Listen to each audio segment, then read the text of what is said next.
You know what are cool? Dinosaurs. You know what else is cool? King Kong. And what's cooler than both of those? Dinosaurs and King Kong fighting each other. But wait, where would they fight? Obviously on Earth, but Earth transformed into the shape of a fire-breathing dragon. Wait, what, you ask? No questions. Questions are lame. And this is about pure, unadulterated enjoyment. Because this is Primal Rage. Jump, punch, kick, slash, fart? Your way to victory. Hell, go ahead and eat some of your worshippers for a mid-fight tasty power-up snack. All while button mashing your way to conquering new Earth. Does the game make any sense at all? Nope. But who cares? Because it's silly, stupid, and a ton of fun. So grab that controller and practice your finishing moves. Because someone's mom has some strongly worded letters to write about what you're about to do on the screen.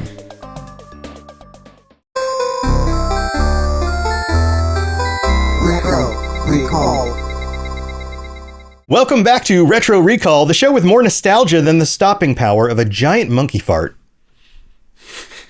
What are we talking about today, John? All right, today we're going all in on stupid, unadulterated fun. Like monkey really, farts. really stupid game that I loved as a kid, and it turns out I still love now. Primal Rage. Primal Rage. Diving into the history of the game, what this dumb thing is, why it is fun, and why you should all give it a go. Yeah, real quick. This is one that I only very briefly played, probably in arcades back in the day. But yeah. I feel like this is another one of those that you had a lot more experience than I did with. It's one of those ones that when you and I were crafting the list of what game should we play, I pulled up lists of old games, and as soon as I saw it, I just lasered in on Primal Rage. I remember Primal Rage, and all the memories came flooding back. And so that's what it is. But yeah, this is a wild game, but mostly because of just timing. One thing I want to mention, so this game was released, it was actually an arcade game first. It was released in arcades like around August of 1994. And then it ended up on every console because the people who made it just tried to make as much money as they possibly could. It was on Super Nintendo, Sega Genesis. And that's an important thing between the Nintendo and the Genesis we'll talk about later. It ended up on Jaguar CD. Remember that thing? Yes, yeah. Yeah. PlayStation, Sega Saturn, because why not? I mean, like every single console that existed between 1995 and like 1997 when they gave up on it, this game was made for it. That totally makes sense because by 1994, Street Fighter 2, Mortal Kombat had really shown that you could take these arcade games and port them over to these consoles and they'd still sell really well. Yeah. And they put this game everywhere. But today we're going to focus on the console release because our show is more based on console.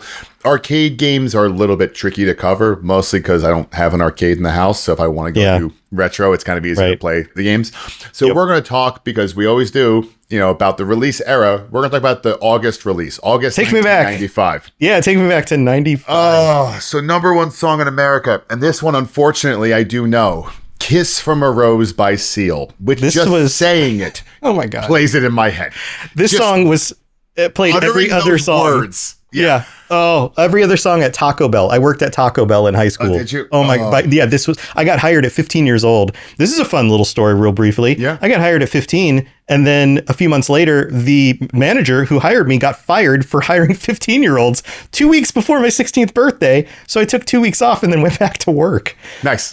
Yeah. But this song all the time about radio. Literally saying the words Kiss from a Rose plays the song in my brain. Oh, yeah. Yeah. Now, I will say, as everyone knows, I'm a huge punk rock person, and this is like the best time for punk rock. One of the best. This is the height. Yeah, this was the height of the punk resurgence of the 90s. We are in it. This is within a few months of this. We have Pezcore, Live Fast Diarrhea, Out Come the Wolves, actually released in August on the same date.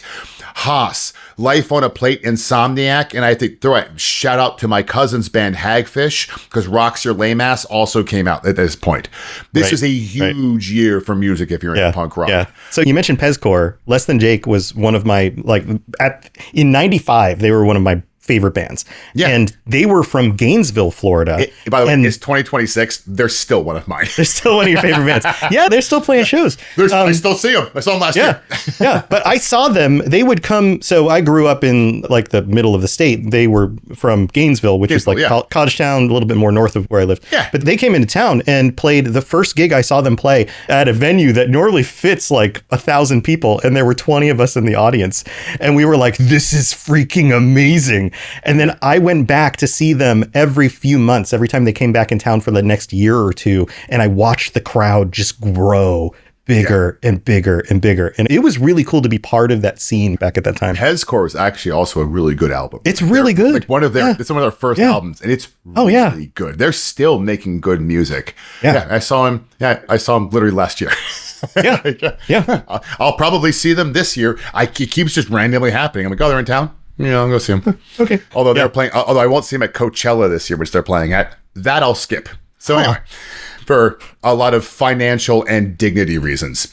But August I'm just burned out on big concerts in general. Having toured in a band, I can't even do it anymore. Yeah, dignity will keep me out of Coachella. Yeah. No. But August 1995, movies. And this actually is going to work out really well at the end of this statement. So, number one movie in the world is Waterworld, which is both underrated and total shit at the exact same time. So how is that? It just is. Like, Waterworld's like, oh, everyone says it's terrible. And you watch it, it's not that bad, but it also is kind of total shit. And I can't explain how that exactly works. It's like Weekend at Bernie's. It's both a terrible film, but also really entertaining. Yeah. I got nothing. Yeah. Dangerous Minds, that's a movie. But in a great twist of irony, because of what we're covering today, Mortal Kombat, the movie, also was number 3 in the theaters at this point. I saw this in the theaters with my friends. Yes. And anyone over the age of 40, that song just started playing in your head. And if it didn't, I'm going to play it right now for the rest of you. Oh, no, we're going to get demonetized. Wait. Can you just sing it for us? Can you just... Right. Also, I never saw Waterworld, but the line from Dangerous Minds... It's not good, but also terrible. By the time Waterworld came out, I was old enough to know that this was just Kevin Costner just trying to look awesome. He has webbed feet. Yeah, feet. Okay, and then Dangerous Minds... Yeah, the line, I'll have a chicken, a whole one. It just lives in my head rent free. But anyway, so Mortal Kombat. We're talking about Primal Rage. There you go. See, you're singing. It's so catchy. It is so catchy.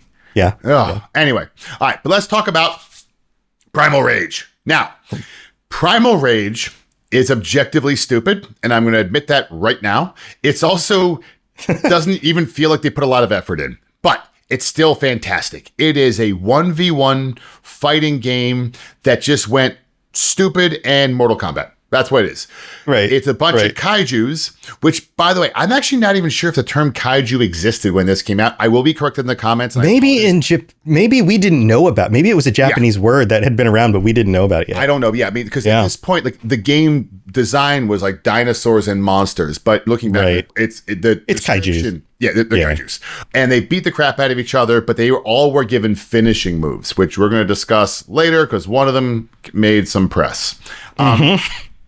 Primal Rage, though, also has a plot, and it's an epic level of plot by the way, and when I say epic level, I mean it's just stupid. This whole game, before we get into it, just to prepare people, this whole game it feels like it was designed by a committee of 5 to 8-year-old boys. Oh, yeah. This game, I really feel bad because I'm worried someone who made the game is going to listen to this cast and get really mad at me for saying this. But we're saying it in an awesome way. But it is, This feels like a bunch of people were just going, it would be awesome. And it just kind of followed that trend. And but that's a lot of, I mean, we talked about Doom. We talked about Duke Nukem. Like, that's a lot of game design. It just really falls into, I have an idea. And someone went, got it, go. Yeah. And well, I mean, picture this. A bunch of 20-year-old dudes who are probably autistic sitting in a room going, what sounds awesome? This sounds awesome. Let's make a game about it. It makes sense. But let's talk about the plot of the game. And the plot of the game, and this is real, is a meteor strikes Earth again. Humanity, well, at least civilization ends, and we go back to the Stone Age. Why? I don't know. At the same time, all the continents shift and form the shape of a fire-breathing dragon skull. That's what they did. That's just what they did. That's how plate tectonics works, John. This game rules. While doing this, 7 kaiju emerge from their deep slumber within the Earth's core, and they're worshipped by the Stone Age humans as gods. Not again. And I want to point out, in the game, they use the term half. Half of the kaijus are good and want to drive the Earth towards peace and harmony, and other half are evil and want to further it for personal gain. And I want to point out, they use the word half, but there are 7. So... That's the thing that occurred. But anyway, there are 7. I have a theory. One of them is neutral. Nope. And also farts a lot. Nope. That's actually one of the most evil ones. So the kaijus are Blizzard, King Kong knockoff, good. Diablo, fire-breathing T-Rex, evil. Vertigo, giant, like almost snake, but also dinosaur. The really long-necked, kind of dragon-looking things, sort of. Yeah. Yeah. But it has a viper thing. Then like a snake dragon. Yeah. Then Armadon, no idea what's going on here. It's Triceratops meets Ankylosaur. Good. Talon, raptor, because Jurassic World came out at this point. Sorry, Jurassic Park. Sorry, the first one. No, Jurassic World. Jurassic Park. Good. Sauron, good T-Rex. Named Sauron, like from Lord of the Rings. And then Chaos, the farting ape. Wait, Sauron's a good one? Yeah. Sorry, I Chaos the farting ape. But. No, I realized as the person who runs the Lord of the Rings cast, Sauron being the good one, he's the good guy T-Rex. That's weird. Yeah. Now, I will say, from a development standpoint, it is true that someone did actually pitch, hey, what if we have dinosaurs fight each other? And a bunch of people did say, yeah, I'll greenlight that. Yeah. And then the part that actually makes this game stick in my brain is the way they animated it, which is in effect almost claymation. It is. That's the thing, is it was claymation. They took pictures. Yeah. So the way that they did Mortal Kombat is they motion. took... Right. So they took pictures of people for Mortal Kombat, right? Posing in these different movements and things like that. And then for this game, they actually made claymation figures of each of the items, similar to some of the items they have in Doom. We talked about that. Yeah. How they would actually make physical things or take pictures of physical things. These were all actually claymation models, the same way they would have done in movies back in the day. Like, it feels like watching them, especially in the more high res, like arcade version or some of the consoles with better graphics, it looks like freaking Clash of the Titans. I was going with a Celebrity Deathmatch, but that doesn't both. Well, maybe that was influenced by this. I'm hoping it was, because that was also such a good show. Yeah, so wacky. Cartoon Network really did have a heyday. It's over. It's long over, but it did have a heyday. Days of cable television. Yeah. Now, another one that was interesting to me is the game inputs were a lot simpler. This was not Tekken. Tekken had come out about a year before this. Tekken was complicated. Also, I think Killer Instinct was also before this, where you had your 80 hit combo type style. Oh, right. Tekken was that way too, where you would have this. I mean, if you played King, who actually I did like playing with, if you could time the buttons just the guy with the cat head. Yeah, cat head. The pro wrestler with the cat head. King was awesome.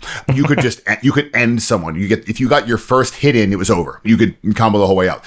This game had a bit more of a button mash element to it, but they left in the finishing moves of Mortal Kombat. Right. So playing this game again, it feels like a combination of all of these titles. Like they pulled from each of these things. It was like this middle point between all of them. So you had the layout of a traditional fighter, one character on both sides, which was really hit home by Street Fighter. Then you had the realism, and I'm putting this in air quotes, of Mortal Kombat, like actual pictures of things on the screen moving around. It wasn't cartoony. Even with the claymation, it still was meant to be, again, heavy. Well, they're proportioned. We're talking about kaiju, real, but it was meant to be a bit more cinematic. It looked more like these were physical things, like they were physical things, right? Like, and even though the resolution isn't that high, you can still tell that these were not drawings; these were actual physical things they took pictures of. So you got like that, but then you have the connection over to what you were saying with those other games, and how you could run like combos, and then you could also juggle in like Killer Instinct and Tekken. There was combo stuff, but then you can also juggle things around. Capcom versus Street Fighter or Marvel versus Street Fighter went further with that whole like juggling things in the air thing. This felt like it was trying to take all of that stuff and combine it into one thing with this super ridiculous premise, and it's like this middle point. It is childish as hell, and it's epic. I mean, it is so great. But one thing we should note about them was the finishing moves. And the finishing moves got them in. I don't know if it was trouble, but it did make some press because this game was released in the mid-90s. And for those of us who were alive then, we do remember that a lot of this country was pretty stupid then. And mostly it was, well, in the anti-fun sense. Right. Really, we were still in an era of anti-fun. Music and movies, and especially video games, were all dangerous. Right. The devil was going to get you, because if it wasn't jazz music, it was rock and roll. If it wasn't rock and roll, it was rap. And if it wasn't rap, it was video games. We were still in that era. So there was a story where there was a mother who walked in on her 11-year-old son playing the game, and Chaos, who's a giant monkey, killed an opponent and then peed on him. Which actually dissolves him. And she got super upset. So upset that she rallied against me. And now I will say, to this mother's credit, I will give her one piece of credit. This is before the internet. So when she made a campaign that involved phone calls and mail. So you know what? I'm going to give her some credit here. This is not going on Facebook or Nextdoor and complaining. This was actual work. But she did it. Oh my God. Can you imagine being so upset about a video game monkey peeing on somebody that you do that much work? She did, and she did so much work. But what would take you to do that much work for something like, holy genuinely crap. For this, there is nothing. I could not care less. There's no scenario I could care any. What child was hurt by seeing a monkey pee? The best part of all this is her 11-year-old was playing a game that was rated T for teen. Right. So how did he get Whose the game? fault? Right. But anyway, she does this whole campaign. Best Buy, remember that store? I think they might still exist, actually. Oh, it does still exist. Right. Fry's is gone. Best Buy is still exists. Yeah, Circuit City's not here anymore. No, Circuit City's been gone. So is Radio Shack. Right. You know what? Screw you and your battery prices by Radio Shack. No one misses you. I told my son stories about Radio Shack the other day about how the store used to be in the mall, and you would go get components from a store in the mall. And in the 90s, out in front, in order to get people to come in, they'd put their PCs with their VGA graphics that look like actual photographs on the CRT I am so glad that place went under. What they charged, again, for batteries, I'm so glad they went under. Anyway, but she did. Best Buy pulled the game for like a couple months. It made national news, and then Best Buy put the game back on sale and sold more copies than they'd sold any time prior to this. So Best Buy basically knew what they were doing at this point, because Best Buy came out and was like, the game's rated T for teen. Why did your 11-year-old play it? Yeah, did you show your child an R-rated movie and then write to the studio that the movie's not appropriate for a child? Fun side note on that. That move did not exist in the Super Nintendo version. Nintendo blocked it. Yeah, that makes sense. Yeah, because it's Nintendo. Nintendo blocked that move. So if you have the Super Nintendo version, you cannot do that move. Right. Wasn't the Super Nintendo version of Mortal Kombat the one without the red blood? Yeah. So they did this with a lot of titles where they would take certain stuff out. I had a Genesis. Anyway. Yeah. That explains a lot. Yeah.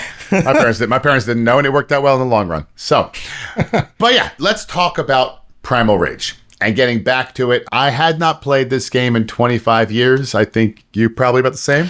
Yeah, like I said at the intro, I think I played it in arcades. We may have rented it. Might have been one of those games my brother rented, because he was on this kick of renting all the different like combat game, like fighters, like Clay Fighter. This is very similar to Clay Fighter in the way that like the characters are rendered, at least.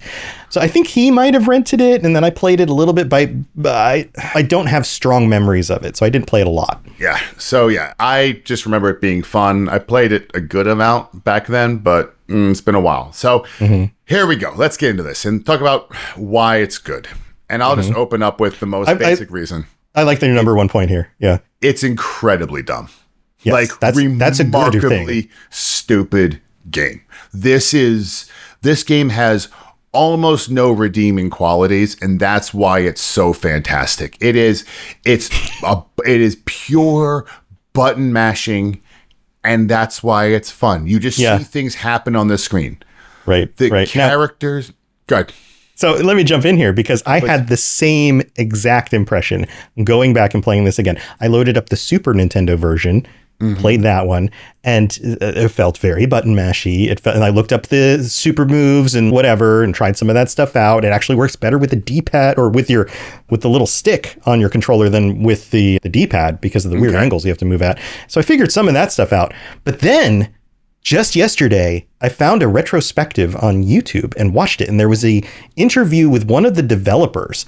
And the developer was explaining that the other developer he worked with who actually programmed those moves and the combat systems into the game was a very high level competitive fighter like player.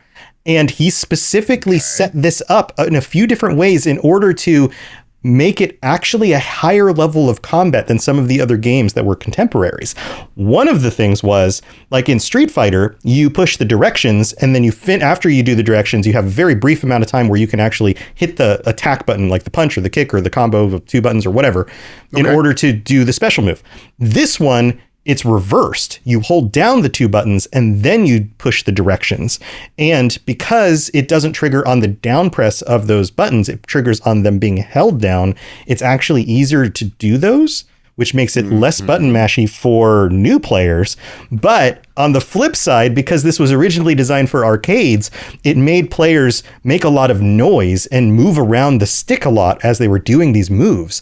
And this competitive player, do you remember, John, when you would go into the arcades and you would put your quarter on the machine in order to save your place in line because you wanted to get a chance to beat the guy who'd been at the machine for half an hour? Oh, yeah. I was not very good at those games, by the way. My quarter was eaten very quickly. Yeah. Like I was good among my friends, but when I went and played with the other people at the arcade, I got beat all the time. Smoked. Yeah. But what he realized from that environment was that if you made the game extended beyond the screen is the way he explained it. You could smell your opponent. You would talk trash and try to intimidate them. And one of the things he would do is move the controller around a lot and so you could tell when someone was doing a special move by their movement and the sound they were making next to you. And so you could feint special moves by pretending to do one, but not actually hitting the buttons. And so they considered all of these different things when designing this. On top of it, the combos, the juggling system, all of that stuff. So when you were somebody, and it never really got to this point because the game did not take off, but the assumption was that should this game take off and build a competitive system or a competitive league, all of these things would come together to create very high level play that was still approachable to new players because it was easier to do. I love that take so much, especially with when this game takes off. They made 7 characters. 7. Like the level of not putting in full effort that this game exists is pretty impressive, if I'm being honest. And it's also, by the way, why I love this game, because it is hilariously simple, and that's why it's stop motion claymation, for the love of God. This game has, again, 7 characters. By the way, also, hold on, I'm not even giving him full credit here. It's 7 characters, and 4 of them are repeats. Right. The duplicates who are resized. You have recolored 2 T-Rexes and 2 King Kongs. Yep. So it's actually there's only, what is that, 4 unique characters? 5 characters? 5. You have 5 unique characters. I mean, wow. But that's what makes it great. You also, by the way, another thing I do love, you have worshipers that you gain as you go through. Yes, and you can eat them for extra life. When you're losing, you can actually grab them and eat them.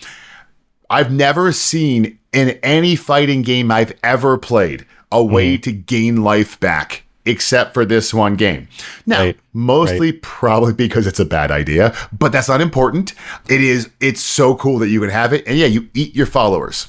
Right. And have the stun meter at the top that can tell you how close you are to being stunned. Yeah. It fills up. So you actually have that on the screen. That was another thing they talked about, was trying to make these things more obvious to players. What did you think about the backgrounds and the little people walking around? That's what I'm saying. You get to eat them, which is great. But even the game was The backgrounds looked good. The game actually is, when you play it off of, I was playing on Genesis first, but then we have an emulator, so I'm like, what happens if I do on Sega CD? What happens if I do on PlayStation? It starts to look pretty good, actually. Yeah, the graphics look nice. The games looks nice, and then you start to see how the backgrounds look really good. I will say it's kind of always that challenge of, it looks good, not great, but it is a clever setup. Yeah. Yeah. I still can't get over the fact that the entire world has reshaped itself into a fire-breathing dragon set of continents that you have to conquer by beating up the other kaiju who control said continents. It's the premises. It's a little silly, but it's part of the charm. Yeah. You also have, but the finishing moves are probably where they really leaned in. So any of you guys can go online, you can look at all the moves, and everyone has 4 or 5 moves. Oh, one thing I should mention, the moves are a little bit different in this game. Most games, your combo is you press a series of punch, kick, whatever it is, while moving your joystick around. Mm-hmm. This game was unique. In this game, you would hold 2 buttons, either 2 punches, 2 kicks, whatever it was, and then you would move the joystick while holding them. Right. This actually, it's kind of odd the first couple times you do it, but it does makes the process actually a little bit easier. You do it, so it's a little bit, like I was saying, that was intentional by the devs to make it actually easier because if that was the first thing you learned, then it's not so hard. If you're coming from Street Fighter or Mortal Kombat, it feels backwards.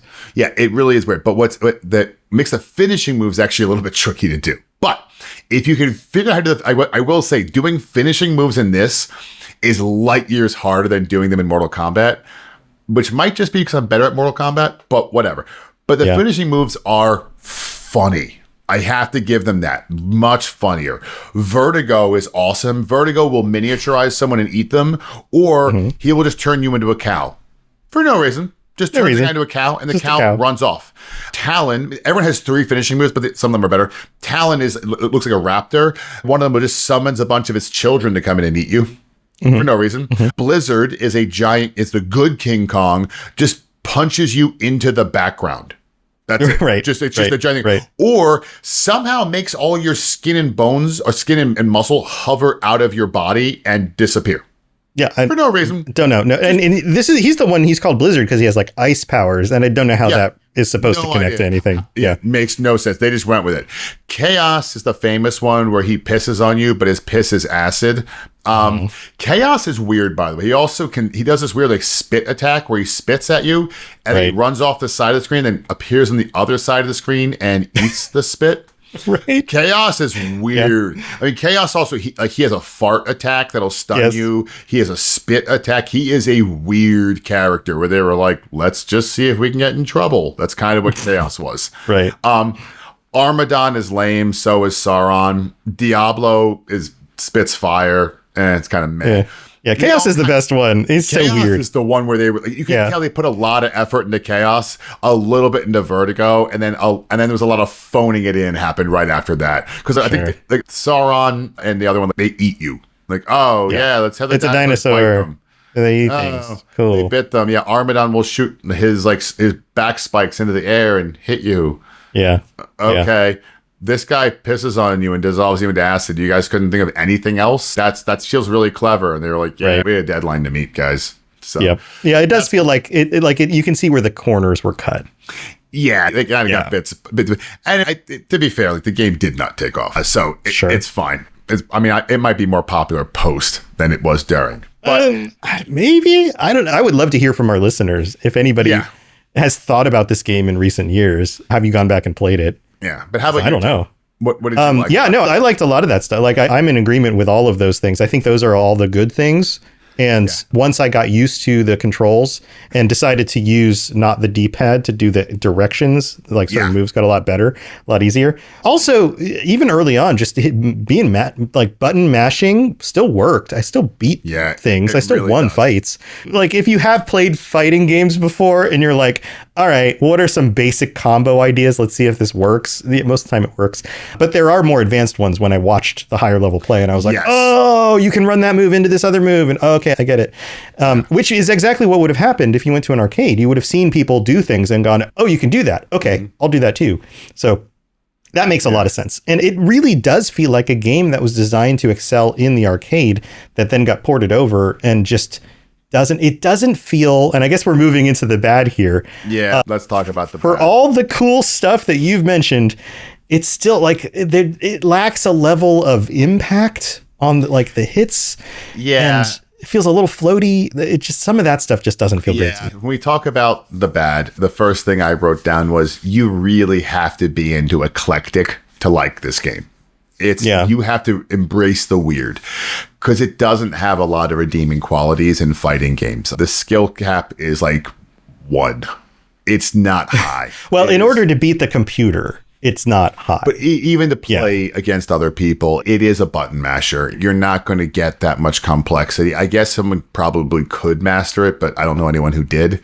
So that's the other thing is that I didn't. It just falls into that one. So here, I even have pictures in my head still of being at the arcade where games like this were there, and everyone was still lining up for Street Fighter 2 Turbo Edition or whatever. The problem, yeah. That was We are at Turbo Edition, which was really good. Mortal Kombat is still. We might be at Mortal Kombat 2 at this point too, which was also really good. So it was just dissolving into the background. That's also, those games, problem. They've got a better premise for why you're setting up a 1v1 fight. Yeah.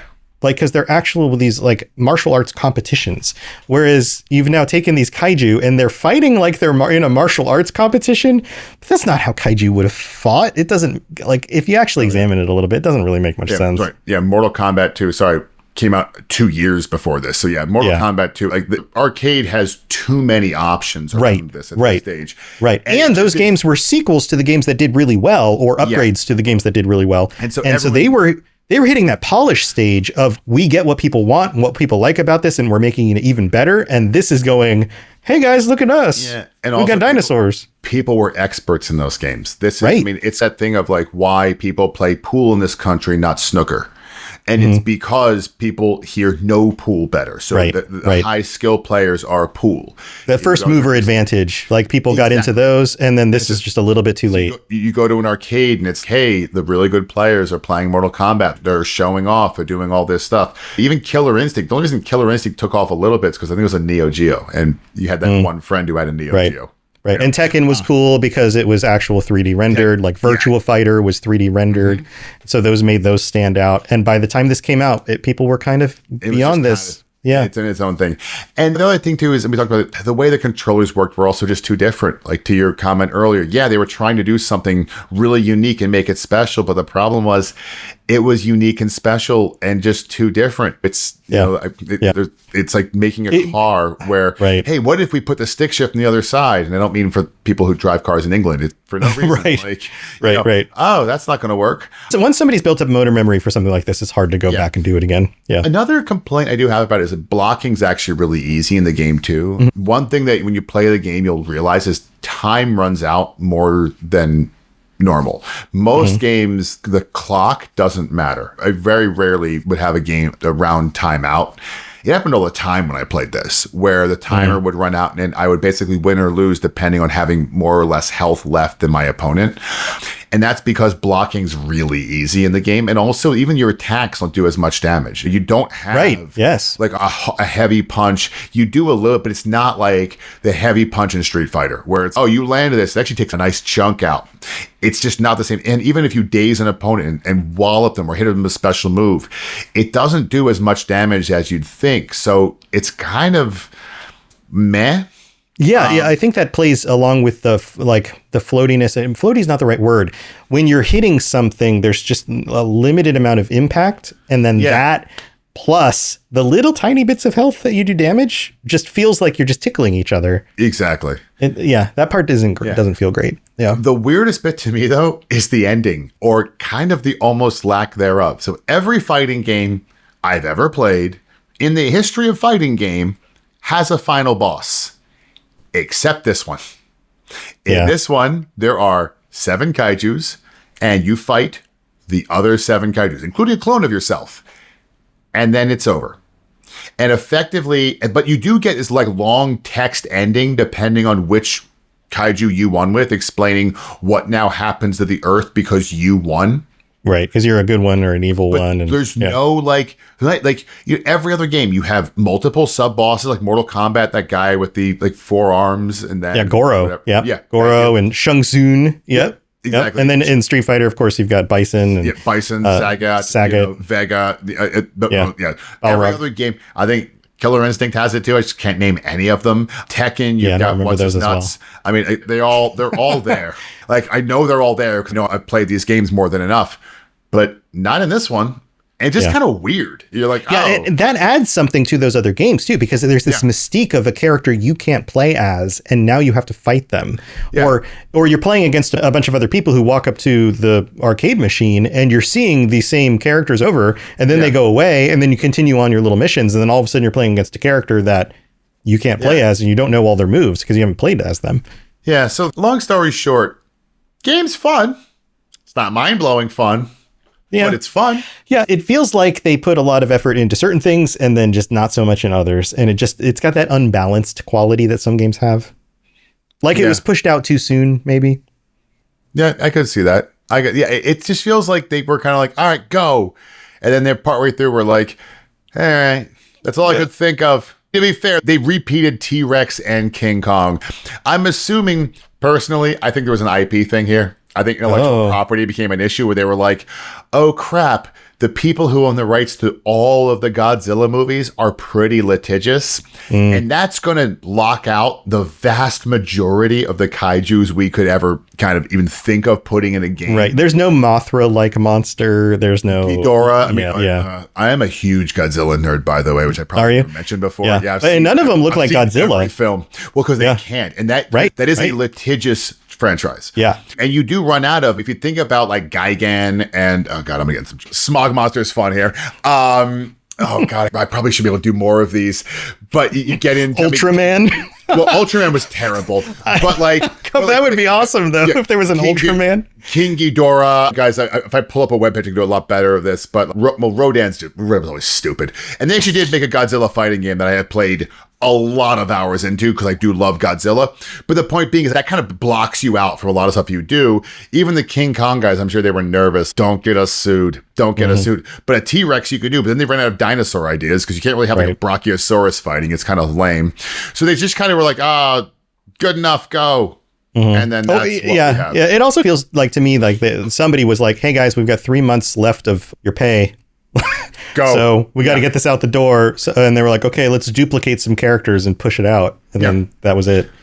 But I mean, with that said, it is really fun. And so let's get to the conclusion of what do we think, was it fun and who should play it? So I'll let you go first, Tom. What do you think? I think, well, if you just want to check out the graphics and stuff, I would say just look up a video and look up like the high quality, like arcade version and just check out, oh, wow, look at that animation they did with the claymation type characters, and like it's cool. This is a little piece of that gaming history, so plug into it that way if you want. If you really want to jump into it and play it, there's all sorts of different versions. You can get all sorts of different places, but I would go in not expecting this to take up your time like Mortal Kombat or Street Fighter. It just doesn't feel as polished, I think, is the real problem. It's not, and I agree. Is it fun? Yeah. Is it funny? It's more fun to look at and watch than it is to play. That's actually fair. You're probably, I'll be honest, everybody, go on YouTube. Just look up a YouTube video. On YouTube. We rarely say that. Usually we're like, well, if you want a piece of gaming history, even if this wasn't going to be fun for you specifically, go back. I'll be honest. If you're really into fighting games, sure. Yeah. If you've got a Nintendo, I wouldn't want to play it on Nintendo. That's the problem. I'd say if you have it's not the better version. Yeah. But just if you have an emulator and you want to give it a whirl, it's fun. But if you just kind of want to see how silly it is, pop on YouTube. It's worth looking up. It's worth. It'll be 15 minutes of your life and you can consume basically the entire game. Absolutely. Yes. It doesn't take that in effect. So, and you can see all the special moves and the finishers and stuff. Yeah. Exactly. That's not too hard. In fact, it would be harder to play it and then try to make all those things happen in the game because you'd have to figure out how to get the button pressing to work right. I went and did it and it was work. It's hard. It's hard. There are moves that I couldn't do. And I was just like, well, I guess I'm just not going to do that one. Yeah. So there you go. Yeah. So I guess we're on the same page with that one. So it's fun to look back on. I think this is one of those, it's fun to visit, but I don't want to live there kind of games. So, yep. All right. Well, we're going to take a quick break and then we'll be back with some more of your comments. We are responding to your comments. Leave us comments on Spotify or join us on the Discord and leave some comments. We'll try to pull in some things every week with new episodes in order to feature some of your thoughts and your experiences. Be part of the community and we'll be right back.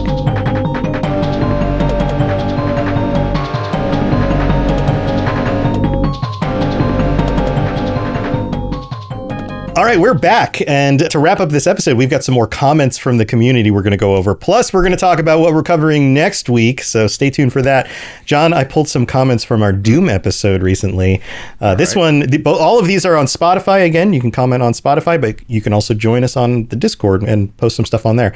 This is from Waffle Marine, who says, the game given to us by the human computer, John Carmack. How he has got these games working was nothing short of genius. Absolutely. Yeah. John Carmack made games in the era that were so far above everybody else's. It really was incredible when you look at it compared to everything else. Like, oh, why do these games look like stuff that came out 5 years later? Yeah. Yeah, he was a techno wizard for sure. Yeah, I've watched some of his interviews. I've watched documentaries about him, and I will never understand fully because I'm definitely not nearly on that level of understanding how any of that stuff works. But it is amazing that somebody's able to do what he did. This one comes from Sid902, who says, you guys got to do Stronghold Crusader, one of the most crazy revolutionary RTS games. This is the one where you built the castles and you had the little soldiers in the castle. Stronghold Crusader. As soon as I saw this comment, I actually went, oh, like not in a bad way, just in like that game ate up some time. Yeah. That ate up some time. Good Wasn't game. Crusader the sequel to the first Stronghold? Wasn't there a first? There was a first one that was more like European, and this one was more Middle Eastern. This one was rough, and it was a really well done. It was just the computer was really well made in this one. Oh yeah, no, it was hard. I remember it being really difficult. Yeah. So maybe we'll cover that in the future. We'll put that on our list. Thank you, Sid. And then this one, it says, this is from Bennett, who says, so you are an Astarte? I think they spelled Astarte with a Y instead of an E. Is it spelled with an E? Astarte. It's a Space Marine. This is Warhammer. That's a Warhammer comic. Right. So you are actually no. So this is the thing. So this is Space Marine. This is more like being the guy from Halo because you're not a super soldier. You're just a dude who's in space and is a Marine. Right. You're not an Astarte. Although wait, the guy you're going to get Halo people upset. Master Chief is a super soldier. He's not compared to a Space Marine. He's not the same as a Space Marine, but he's still not a regular human. Warhammer Space Marine would pick him up and slam him to the ground and keep running. Like it would be right. But he's not a regular human. He's not a regular human. He's like he's still a super soldier. Compared to an Astarte, he is. I'm sorry. I have the Warhammer podcast.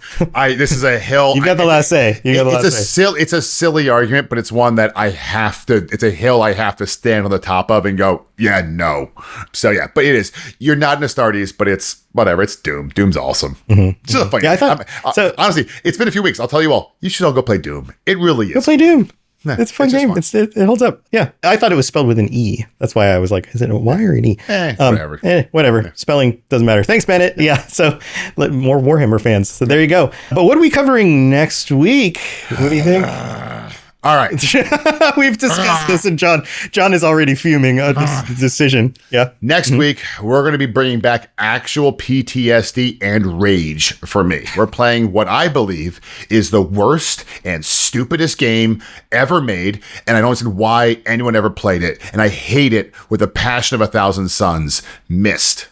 Why anyone thought this game was cool, why this game was popular, I don't understand, but we're going to go back and play it, and I'm probably going to hate it just as much as I did the first time, because it sucked the first time, and I'm going to have to have it suck again.